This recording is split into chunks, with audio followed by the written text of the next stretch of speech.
importante para finalizar, a festa é dos nossos partidos coligados nessa convenção, eu preciso deixar um registro para vocês todos.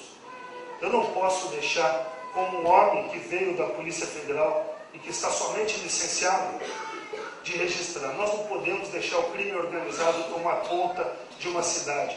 Nós não podemos deixar ninguém que foi absolvido pela justiça, mas não será absolvido pela justiça de Deus por falta de provas aqui na terra, governar uma cidade.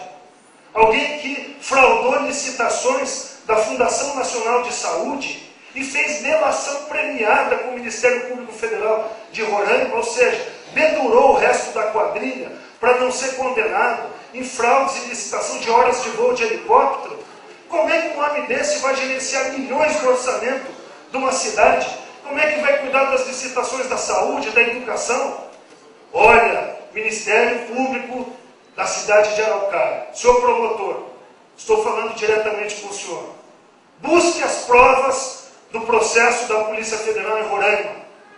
Busque, porque o senhor tem o dever, a obrigação, o senhor é um homem de bem, fiscal da lei dessa cidade, e tem que mostrar para essa população que tem que ser ficha limpa para administrar uma cidade.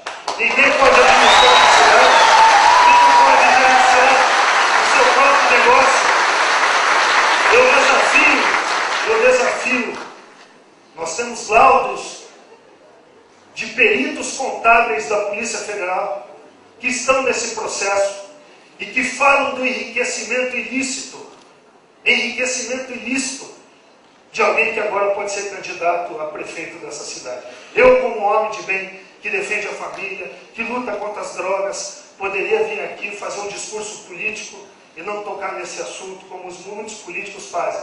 Varrem, infelizmente, para baixo do tapete e não têm coragem de enfrentar. Se eu tenho coragem de enfrentar lá em Brasília os bandidos envolvidos com o crime organizado na CPI do Cachoeira, que desviam dinheiro de todas as áreas, eu não poderia me furtar a obrigação de vir revelar esses dados para vocês no dia de hoje.